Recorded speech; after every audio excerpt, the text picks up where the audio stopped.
ઘેરમાં પાણી સુધા નહીં હાલે. આપણે પેલા અહીંયા આવી ગયા કરી, પણ આપણા ભાજપમાં આવી જાવ તો બધા માન સન્માનથી મન પર આજે મકાનની છાવી આલવામાં આવે.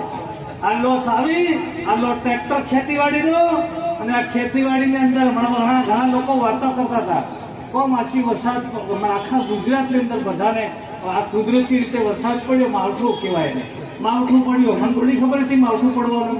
અમે નવા મંત્રી બની ગયા, માવઠું પડી ગયું. ફોન આવે, ભાઈ અમારું આટલું નુકસાન થયું, ડાંગર આટલું, આ મકાન નુકસાન થયું, કેવા વળતર આવે? હાથે લાગે ને, સર્વે થાય અને એનો રિપોર્ટ આવે, સરકાર સુધી પહોંચે, કેબિનેટ મુકાય, પછી એનું બજેટ મંજૂર થાય. બધા જિલ્લાના રિપોર્ટ મંગાડી અને દરેક ખેડૂતના ખેતરમાં કેટલું નુકસાન થયું, અગાઉનું નુકસાન ને થયું નહીં, 2 દિવસમાં જેટલો વરસાદ પડ્યો ને એ જ નુકસાન થયું, એનો જ રિપોર્ટ માંગાડ્યો.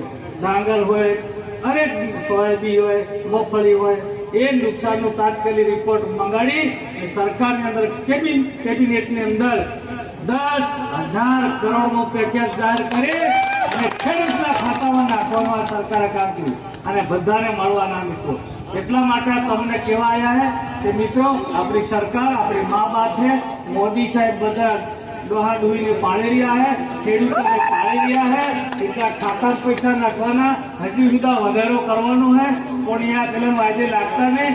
એટલે અહીંયા મિત્રો એ તમારે ખોટે માર્ગે કરાવે, પણ આ બધાને કંઈક ભાન થાય. આ વિડિયો પૂરો જોવા માટે અમારી ચેનલ જનતાના મુદ્દાની વાત YouTube પર મળી જશે તમને.